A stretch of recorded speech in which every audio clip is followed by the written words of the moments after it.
একজন কারারক্ষী ফোন দিয়েছে যে কারি সাহেব, জীবনে বহু কিছু দেখেছি, এখন নিজের জীবনের আর কোনো মায়া করি না, মরা আমাদের লাগবেই, কিন্তু আজকে আপনার কথাগুলো শুনে চোখের পানি ধরে রাখতে পারলাম না। আমাদের এই ঢাকা কেন্দ্রীয় কারাগারে ছিল কোরআনের পাখি আল্লামা দেলোয়ার হোসেন সাঈদী হুজুর। এমনকি উনি যখন কারাগারে গিয়েছেন, ওনাকে বলেছিল যে একটা কোরআন শরীফ কি ভিতরে নিতে পারি, বলছে এটাও নিতে দেওয়া হবে না। ওনার ওখানে তিনি আমাকে বলতেছেন যে ভাই কোরআন শরীফ ওনাকে ভিতরে নিতে দেওয়া হয় নাই, একটা কোরআনও ভিতরে যে উনি কোরআন পড়বে সেটাও নিতে দেওয়া হয় নাই। উনি তো হাফেজ ছিল না কোরআনের, পরবর্তীতে কারাগারে কোরআন পড়তে পড়তে কোরআনের হাফেজ হয়ে গিয়েছেন। শুধু উনি না, আপনাদের সাতক্ষীরার গর্বিত সন্তান এমপি আব্দুল খালেক হুজুর 80 বছর বয়সে জেলখানায় থাকতে থাকতে, জেলখানার মধ্যে কোরআন পড়তে পড়তে উনিও কোরআনের হাফেজ হয়ে গিয়েছিলেন। সুবহানাল্লাহ পড়েন।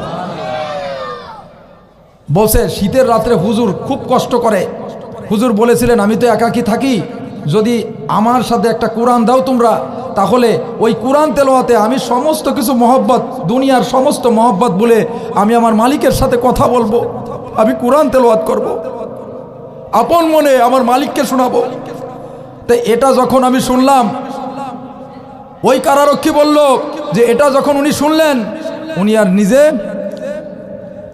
বসে থাকতে পারলেন না, চোখের পানি ছেড়ে দিয়ে ওই দিন রাতে উনি করলেন কি, 2টা লুঙ্গি পরলেন, নতুন লুঙ্গি 2টা কিনেছেন। ওনার শরীরের মধ্যে, আর বাস্তব সত্য ঘটনা বলছি, এই ছেলেপেলেরা যেন কথা বলে না, আলোচনার ব্যাঘাত ঘটাচ্ছে, খবরদার। 2টা লুঙ্গি পরেছেন পরনের ভিতরে, একটা লুঙ্গি গায়ের সাথে চড়াইছেন ভিতরে, আর একটা লুঙ্গি পরছেন, পরে এরকম করে আর একটা চাদর, মোটা চাদর, চাদরের তলে একটা কাঁথা, উনি এরকমের করছেন, আগলে রাখছেন। ওই কারারক্ষী বাজার থেকে একটা কোরআন, সুন্দর একটা কোরআন কিনে এনে সেটা লুকিয়ে ওনাকে দিয়েছেন, আর ওই লুঙ্গি 2টা ওনাকে দিয়েছেন। যেন বসে কোরআন আনছো বুঝলাম, কিন্তু এই যে 2টা লুঙ্গি আর এই যে কাঁথা আনছো বুঝলাম শীতের রাত্রে, কিন্তু লুঙ্গি 2টা আনার কারণ কি? বলছে হুজুর বর্তমান যে পরিমাণ শীত পড়ছে, সামান্য ওরকম একটা পাতলা কম্বল আপনি নিজেই বিছান, আপনার গায়ে সারা রাত দেখেছি আপনি সারা রাত ভরে কাঁপেন শীতেতে। হুজুর আপনার এই কষ্ট আমার আর সহ্য হয় না, হুজুর আপনি এই 2টা লুঙ্গি ছিঁড়ে ভিতর দিয়ে আপনি ওই জমিনের পরে বিছাই দেবেন। দেখেন সেই মানুষটা, উনি বলছেন যে আমি প্রতিদিন দেখতাম যে উনি তাহাজ্জুদের নামাজ চোখে পানি ফেলে দিয়ে আল্লাহর কাছে কি যেন বলতো। তা আল্লাহর ওলি উনি কিন্তু যখন দুনিয়া থেকে বিদায় নিয়ে চলে গেল, জমিনটা ভূমিকম্প হলো, জমিনটা কেঁপে উঠলো, আসমান থেকে বৃষ্টি বর্ষণ হলো, এমনকি ওনার জানাজার নামাজ পড়েছি, জুব্বা পরে মুখে মাস্ক পরে জানাজার নামাজ পড়েছি পালিয়ে পালিয়ে। একটা মানুষ 50টা বছর কোরআনের খেদমত করেছেন। মানুষের হিংসা কতটা হয় দেখেন, একটা মানুষ যদি পাপও করে, তার সাথেও তো একজন কোরআনের রাহবর, তার সাথে তো এরূপ আচরণ করা ঠিক হয় নাই। বৃদ্ধ মানুষ আল্লামা দেলোয়ার হোসেন সাঈদী রহমতুল্লাহ আলাইহি, উনি একটা দোয়া করতেন যে আল্লাহ আমাকে শাহাদাতের মউত দিও, ওগো আল্লাহ আমাকে শাহাদাতের মউত দিও। আজকের এই ময়দানে আপনারা ছুটে এসেছেন, যে মানুষটার কথা আমার মনে পড়ে যায়, ছোটকালে যখন ছোট ছিলাম আমার আব্বাজান ক্যাসেটে এনে এনে আল্লামা দেলোয়ার হোসেন সাঈদী হুজুরের ওয়াজ আমাদেরকে শোনাতেন। জীবনে খুব আশা ছিল কোরআনের জগৎ শ্রেষ্ঠ রাহবার আল্লামা, কোরআনের পাখি আল্লামা দেলোয়ার হোসেন সাঈদীকে সশরীরে মাহফিল করতে পারি আর না পারি, সশরীরে ওনাকে সামনে বসে ওনার তাফসির শুনবো, ওনার সাথে মুসাফাহা করব। কিন্তু সেটা বাতিলেরা, জালিমেরা করতে দিল না।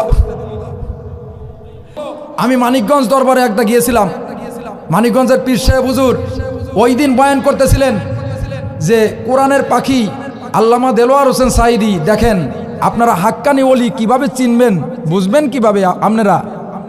উনি এইভাবে কথা বলে, আপনারা কিভাবে বুঝবেন? হাক্কানি আল্লাহর ওলিরা যখন দুনিয়া থেকে বিদায় নিয়ে যায় তখন আসমান থেকে বৃষ্টি বর্ষণ হয়, জমিনটা এতিম হয়ে যায়, জমিনটা কেঁপে ওঠে। এমনকি ওই জমিনের বিশেষ করে ওইখানে ওই হাসপাতালে আমিও ভর্তি ছিলাম, উনিও ভর্তি ছিল।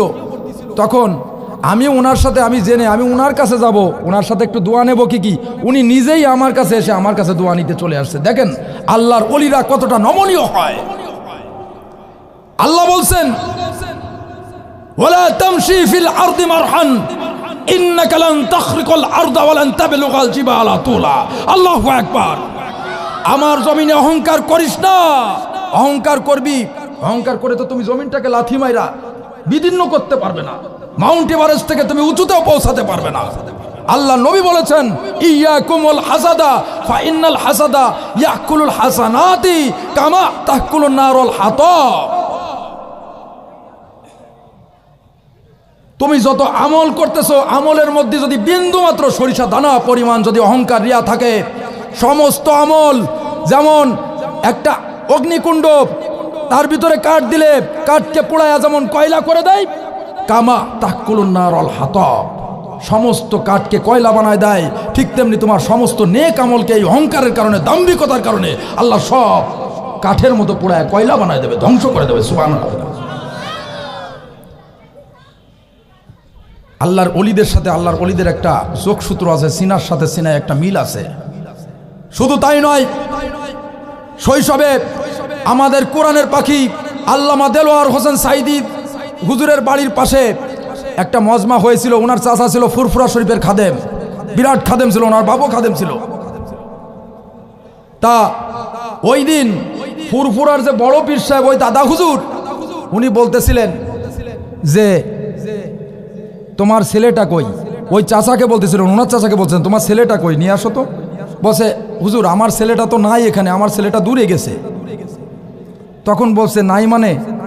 তাহলে তোমার পাশে যে দাঁড়ায় আছে সুন্দর ছেলেটা, ও ছেলেটা কার? পরে বলছে তো আমার ভাইয়ের ছেলে দেলোয়ার হোসেন সাইদি। তখন বলছে বাবা তুমি এদিকে আসো তো, ভাইয়ের ছেলেও তো তোমার ছেলে, এদিকে আসো। আসার পরে নাম জিজ্ঞেস করলেন, হুজুরের দিকে তাকায় মাথা নত করলেন, বলছে বাবা তুমি একটু হা করো, তোমাকে দেখে আমার ভালো লাগছে। কোরআনের পাখি আল্লামা দেলোয়ার হোসেন সাইদি রাহিমাহুল্লাহ তখন কি করলেন? হা করলেন। সাথে সাথে ফুরফুরার ওই দাদা হুজুর, ফুরফুরার পীর সাহেব হুজুর, উনার গালের মধ্যে একটা ফু দিলেন। ওই ফুতে এমন কিছু হয়েছিল যে ওনার শরীরে কম্পন সৃষ্টি হয়েছিল। পরের দিন থেকে উনি যখন কোরআন তেলাওয়াত করে, উনার যাই বলে না কেন মানুষ শোনে এবং ভালো লাগে। তার পরের দিন রাতে কোরআনের পাখি এই মেসেজগুলো নেন, এইগুলো কারোর কাছে পাবেন না, অনেক কষ্ট করে সংগ্রহ করতে হয়েছে আমার বাবার কাছ থেকে এবং অনেক বড় বড় আল্লাহওয়ালা ব্যক্তিত্বের কাছ থেকে। পরের দিন রাতে উনার বাবা স্বপ্ন দেখতেছেন যে কোরআনের পাখি আল্লামা দেলোয়ার হোসেন সাইদি তাহাজ্জুদের নামাজ পড়ে উনি স্বপ্ন দেখতেছেন উনি কোরআনের বিশেষ করে একটা জায় নামাজের পর বসে কোরআনুল কারীম তেলাওয়াত করতেছেন। এক পর্যায়ে ওই কোরআনুল কারীম তেলাওয়াত করতে করতে উনি আস্তে আস্তে সন্নি হয়ে আকাশের দিকে উড়ে যায়। এইভাবে ভাসতে ভাসতে উনি চতুর্দিক সারা পৃথিবী ভ্রমণ করতেছেন।